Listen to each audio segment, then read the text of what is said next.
Square Enix has done something completely unprecedented in Final Fantasy XI. Today, we're going to talk about it. In an act of extreme generosity on behalf of Square Enix for the retail Final Fantasy XI players, every single person has been gifted a rank 1 Mog Bonanza weapon. Yes, that means you, even you, can log in right now and receive a coupon for one of these weapons, which will be going into what they are exactly in a moment here. But I'm going to start by giving you the date of when you will no longer be able to do this. It is Monday, June 9th, 2025. If you log in anytime before that, you will have a coupon placed into your inventory. The coupon WNMOG. Trading this to the dealer Moogle wearing sunglasses will give you, you can either choose your weapon right then or back out and you'll receive a KI that you can redeem later on when you've maybe had time to decide on what to take. But don't worry, if you keep this coupon in your inventory, you can redeem it at a later date. Now, I would like to also point out that as of the release of this video, you have until Monday, May 26th for free login, period. If you have had a retail account in the past, you can log in right now and pick up this coupon for free without having to pay a single dime. And if you ever get back to playing retail at some point, you can just redeem this. So yeah, I'll link above me right here will be my guide on how to log into retail Final Fantasy XI if you need help, because it's not terribly complicated, but if you can just see the steps, it's really helpful. I had to use my own video to re-log in because I had to reinstall. Now, it's no secret, I have not been playing a lot of retail lately, but with the new Limbus coming out soon, and of course, one of these weapons to choose from, you may see me on retail more often. I'm on the Bahamut server, and of course, there will always be live streams on this channel, so hit like and subscribe to be notified of those in the future. First featured in the Nomad Mog Bonanza 2021 were the Mog Bonanza weapons. Well, the first set of them, and you can see those here. So you could purchase those pearls in November of 2020, and then January 14th, 2021 is when players first got their hands on this set of weapons. At the time, it was very interesting because each of these were mechanically unique, offering something on no other weapon, such as new weapon skills in the case of Onion Sword 3 and the Dragon Fangs, or in the case of Air Knife, a weapon skill mod for your weapon skill that gives a whole different stat. This is prior to the Crep Dagger, which came much later, and so this was still a novel concept, and players said, this is cool, but, you know, why not give us cool things that we can all use instead of just leaving it to rank 1 prize winners? But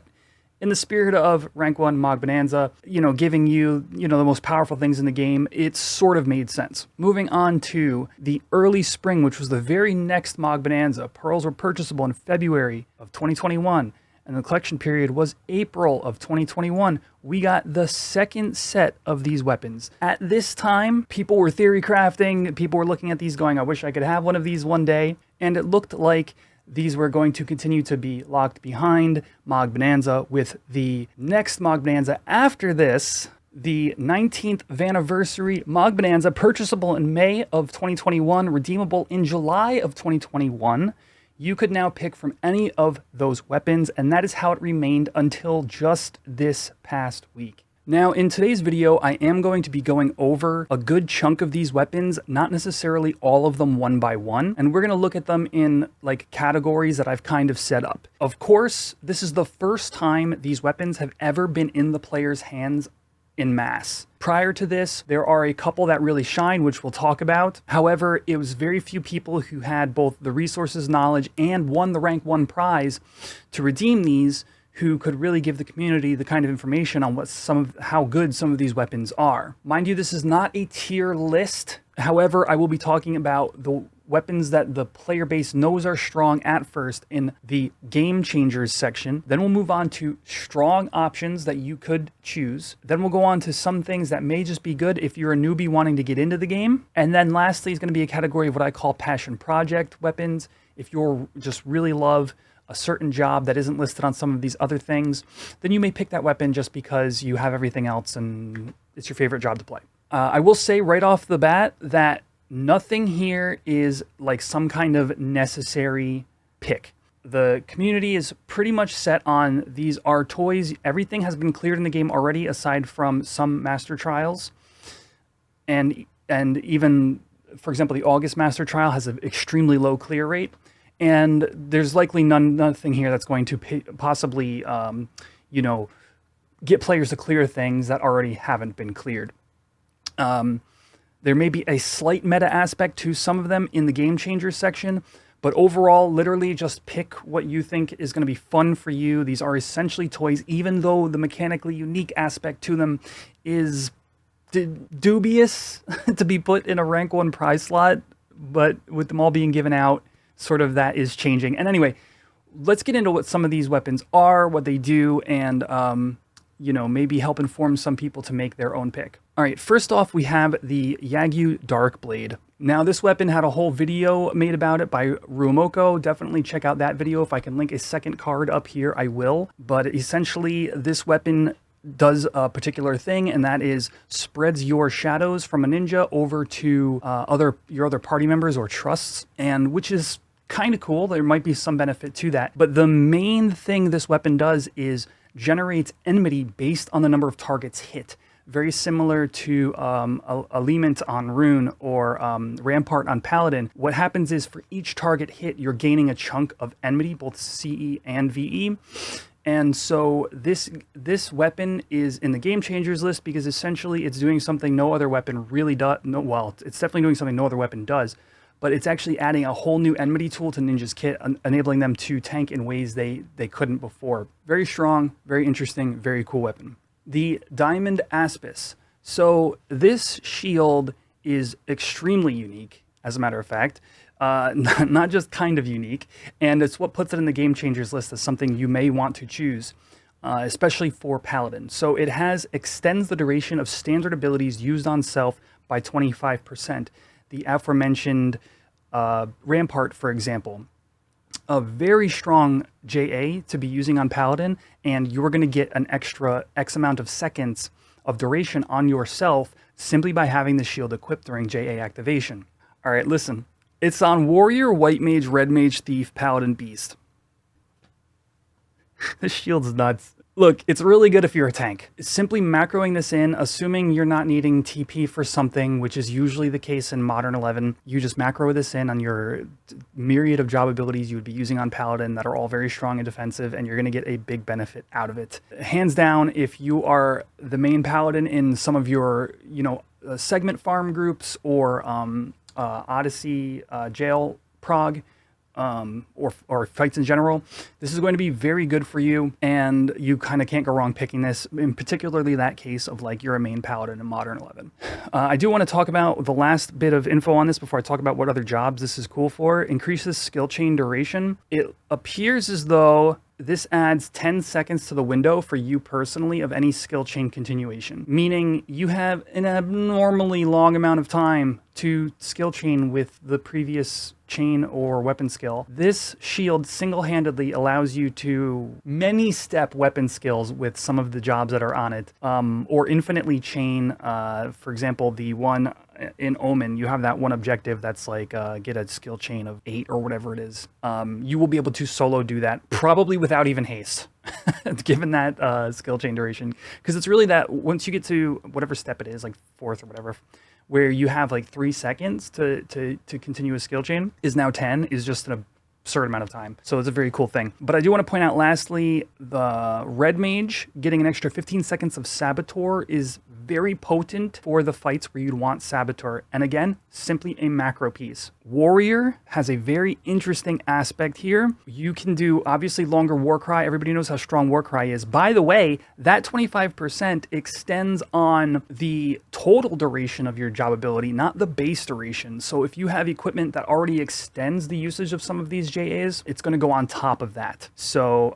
very potent ability. Warcry, longer Warcry is always good. Again, it's just on the user. However, you actually lose something when you swap to this shield in a macro or a gear swap or equip set, however you're doing it. You lose your TP. Swapping shields loses your TP. So if you were to pick the shield for Warrior specifically, you would need to reevaluate your muscle memory to go weapon skill to drop all your TP, do your Warcry, and then, you know, obviously you probably want to gear swap back to your main shield. This is really mostly for fencer builds, which a lot of people already know about. Additionally, not just longer Warcries, full-time Berserk and Aggressor with very few, if any, merits. I think Aggressor needs a few. Berserk might not need any. That's nice. Warrior is one of the main DD jobs that I play when I do play retail. So I will, spoiler alert, this is one of the things in contention for me to pick when we talk about the end of the video. We talk about what I will be picking. On to the third item in the Game Changers list, and I have an asterisk next to this one. That is the Miracle Cheer. This instrument is all songs +3, weaker than Gjallarhorn, grants an additional song effect. So that is you can only sing 3 songs. You still need a Dardoblet for 4. It sets the song effect duration for party members to 15 minutes. So this sings 15-minute long songs. Now, I don't fully understand how good this weapon is. That's partially why there's an asterisk next to it. And I don't know exactly the hoops you have to jump through to use it for all of your songs, okay? Look, I've been out of the game a while. I played my bard very basically. I just know that this is good if you want to just spin up a fresh character for either an alt, or you just joined the game and you want to hop in and have a semi-top tier bard with very little investment. You can just pick this Miracle Cheer. I call that, this is in the Game Changers list and not like the strong options or the newbie Kickstarter section. It might just belong there. But I will say the ability to do, this is what I do remember from my time playing bard, is the ability to just go to your backline and sing 15-minute ballads for your healers or for your mages in, you know, sortie or whatever, and then just worry about maintaining your DD buffs for your frontline, for segments, for sortie, for jail bosses even. I imagine that is a very beneficial thing to do. It keeps you with DPS uptime as the bard. I don't know how you got a gear swap, when you want to use this. Probably with Soul Voice, it's insane. I just don't know enough, thus the asterisk. On to the strong options section. In this section, we're going to go over 6 different weapons, and then we have 1 for the newbie section, and then it'll just be the rest of the weapons for the Passion Project. So let's just start with the elephant in the room. It is the Onion Sword 3. So the Onion Sword 3 is one of 2 weapons that gives you a whole new weapon skill, Fast Blade 2. Also, this is an all jobs weapon. Those 2 things are what has given this sword sort of a semi-reputation amongst the community. Fast Blade 2, we know the mods and the properties of it. It is a 2-hit FTP carry, scales with TP weapon skill, which historically some jobs, particularly the dual wield jobs, do not get weapon skills of that variety. It's a weapon skill where you want to gear for multi-attack, and that may be just a bunch of mumbo-jumbo to most people, but I have wanted particularly a small 2 to 3 hit FTP carry, scales with TP weapon skill for a very long time. It's super interesting on jobs that can dual wield TP bonus offhands, dual wield warrior, thief, blue mage, red mage, most importantly, dancer. So this sword on dancer is a slashing option with a very strong, very cool weapon skill and your main stat of dex. The community is talking about it and its usefulness, particularly in Segment Farm or Kalunga V25.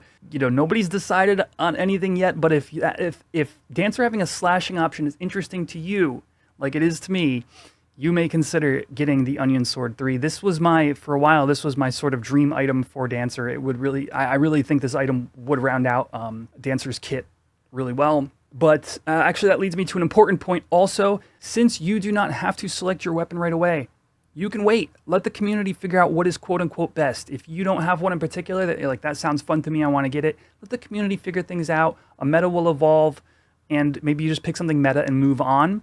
Also, I mentioned the new Limbus, Neo Limbus, coming soon. There may be, that may have a weapon type significance similar to the way Segment Farm does, that you may just think, you may want to bring, like dancer may be a BIS party member, but there's slashing necessities in maybe certain zones, or maybe there's only one zone, and you having the Onion Sword might just fill that niche. We don't know. That none of that may happen, and dancer may get pushed to the backside, and you know, you just fill that slot with another warrior or whatever, as is the case in, you know, Seggies again for an example. But yeah, It's very cool and very strong and all jobs. I didn't even mention like Geomancer. You could play sword and TP bonus club Geo if you really wanted to do the melee Geo thing. Yeah, very strong. So that is the beginning of the strong options. Then we'll move on to the next one, which has its own weapon skill, and that is Dragon Blow. Some people have been picking this weapon and really liking it. Having a new weapon skill, or giving Puppet Master kick attacks just on the weapon alone is like a good TP increase for the master. And then it also has like good pet stats. All around, really cool weapon. This would almost be also in the newbie Kickstarter. If you just want to start the game and you really want to play Monk or Pup and you just want to get to level 99 and you want to have a really sick weapon and you just want to play the game, friggin' awesome choice. And there's going to be a lot of people in that camp. You've come to this video, maybe you haven't played retail in a long time, maybe you never even got to level 99 or whatever, and you just love playing Monk or Pup. And something like having like high enmity shadows means nothing to you, or you don't play the jobs that are on the Diamond Aspis, and maybe the Onion Sword looks fine, but this looks sick. This may be your choice. And that's going to be the truth for a couple of weapons coming up here. But yes, very strong. Moving on to another one that is kind of, I think, slightly a sleeper. I'm again going to preface is I don't know exactly how strong this is going to be. The community is still researching a lot of these things. We have the Wizard's Rod. This inflicts magic burst damage based on skill chain duration. It seems to be that it's like plus 10 or 20% magic burst damage if you're exactly within the skill in the middle of the skill chain window, something like that. But I'll say this, the takeaway is that this rivals Bunzee's Rod for your club-based bursts. And I even saw some talk about people dual-wielding Bunzee's Rod and this, and just super stacking that Mab and Int and this magic burst damage bonus. Not to mention, occasionally cast spells without using MP is also on here. Very cool. If you are the main, if you are a Geo or Black Mage main in your sortie runs or in, again, jail stuff, it may be for you. I think there's going to be a lot more people who know this is for them and pick it than I would just suggest it to somebody out of the blue. I would say you need to know this is the weapon that you want to use before you go ahead and choose this. More community research comes out, more people compare, contrast versus other weapons and other setups. You'll know more, and if you're on the fence about something like this, maybe wait until more information comes out. Next, we're going to go over the two swords.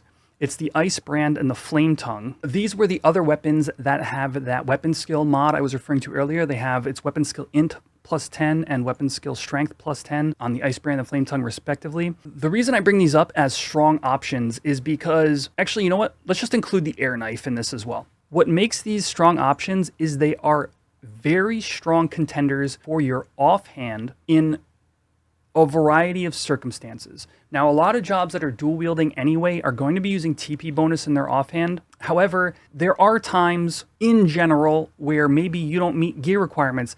If you're not like absolutely perfectly geared to the teeth and at the tippy top of endgame, you may get into situations where you just don't have the accuracy or the setup to be able to support your TP bonus offhand. One of these weapons, perfect for you. I mean, when you compare the Air Knife versus other options in the dagger slot, you know, Gleddy's Crep Dagger, bit harder to get, the Crep Dagger. Gleddy's, you need a good group to max it out. Air Knife is just strong all around. Weapon skill Agi plus 10 is going to give you just free damage in your weapon skills.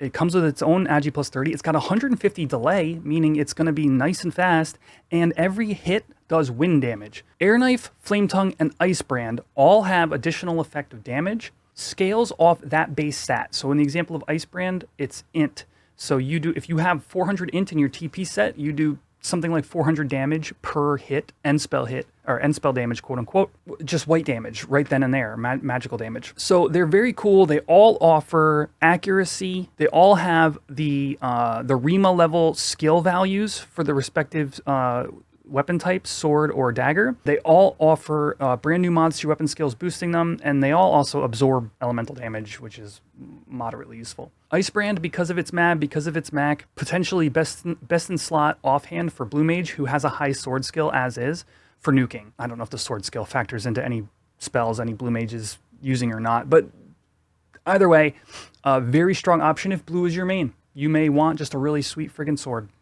and this could be the choice for you. So that takes care of the strong options section of this video. Those last three are strong enough offhands that you would not be sad to pick them. The Onion Sword and the Dragon Fangs offer different weapon skills or just really strong play in general. Now we're going to get onto the newbie kickstart. Really, there's only one weapon in this section, and that is the Chocobo Knife. It's movement speed plus 18%. If you don't give a damn about anything else I just said, or maybe, heck, maybe even you want to just start the game today and you want to play Thief anyway, or Red Mage, or Bard, Ranger, or Dancer, you just pick the Chocobo Knife and you have 18 run speed. The moment you hit 99, you've got 18 run speed to get through all the storyline. Pick it. Have fun. If it appeals to you and you don't care about doing endgame, or you literally just want to experience the storyline and you don't care about any of these other things, it's great. It's a great choice. Not much to say about it. It's going to be very strong when you hit 99 in terms of your overall damage, and you won't even have to finish Adeline to get your movement speed ring. Well, actually, I was about to say Dancer already has Jig, but this will stack with Jig. Side fact, 1 instance of movement speed on gear and 1 instance of movement speed on buff, whichever is the highest, will stack together. Whichever is the highest, meaning you could have Bolter's Roll from Corsair or Jig from Dancer. So you'll get your Jig and your movement speed, and you can get through all the story. So very cool. Again, that asterisk on Miracle Cheer also applies here. You could pick a Miracle Cheer and I think get into a large variety of early endgame content with just that instrument as a bard. Of course, you'd want to work towards your Dardabla and stuff later on, but it is an absolute shortcut into endish game content, such as Dyna D, such as Ambu VD, potentially Sortie, Segment Farm. You could literally just pick the Miracle Cheer and get like your basic rest of your bard gear, and you'll get into groups. So yeah, let's also call that a newbie starter. All right. Lastly are the Passion Project weapons. I'm going to leave this link linked down below, and you can just browse all these, everything I've gone over and more, on your own free time. However, I do want to go over maybe 1 or 2 of these so you can get an idea of what else is in this insane gift. All right, we're going to start with the Final Sickle. This negates HP consumption during Soul Eater during a regular attack, and it extends Soul Eater duration by 1 second when using weapon skill. This is an example of that mechanically unique stuff that we saw in kind of across the board, but not really, right? So the Chocobo Knife, nothing mechanically unique. Movement speed 18 is just really strong. Miracle Cheer is just kind of like everything squished together that an endgame bard already has access to. But the Utsusemi Shadows on the Yagyu Darkblade, mechanically unique. And similarly here, you go ahead and hit Soul Eater with your Final Sickle. All of your melee hits are going to be hitting for that % damage or whatever it is that Soul Eater gains in Modern 11. And then every weapon skill you do will increase that duration. It's a cool play style. And if Dark is your jam, this may be something you want to play with, thus emphasizing the toy nature of these weapons. Nothing here is going to be required for the things you do in this game, right? So you just pick something you can have fun with. Final Sickle is a good example. Similarly, the Drastic Axe negates Berserk defense reduction. You can Berserk with impunity, and then extends Berserk duration by 1 second during a skill chain. This is maybe one of the few weapons here. Man, 347 base damage, let's go. This is maybe one of the few weapons here where if you choose the Diamond Aspis, it may already be doing the thing. It may just be strictly better. That gives you a full Berserk uptime. However, that doesn't negate the Berserk defense reduction. You get the full attack bonus from Berserk without being squish. That may be for you. If you like great axes and you would rather just have this really, it's going to be strong. It's going to do a lot of damage. It's not going to compete with, say, Ukon or the Prime Great Axe. Now on to what am I going to choose? There are 2 options. The sword and the shield. If you were listening, you would have heard me say the shield is one thing I'm considering choosing, and the sword is something, it was my dream weapon back when this was first introduced. And I read there was like a Japanese blog that went over how the stats of the weapon skill itself, Fast Blade 2, and I just said this is potentially everything I've wanted to play with on Dancer as part of the kit. Because obviously there's a lot of really great stuff you're doing with your daggers, and then having a sword like slashing option with a really sick weapon skill that is unheard of to the multi-hit weapon skill users. Everything about it was cool. But the shield, there's something interesting about it. It's not only a macro piece for warrior, because for me it would be choosing specifically for warrior. It's not only a macro piece to get those high uptime berserk and aggressor and longer war cry. It's not only about that for warrior. It also has Mab and Emek on it. I am a lover of all things Farsha. Farsha is my favorite weapon in all of modern Final Fantasy. It's the coolest looking weapon. It has a competitive physical weapon skill in Calamity.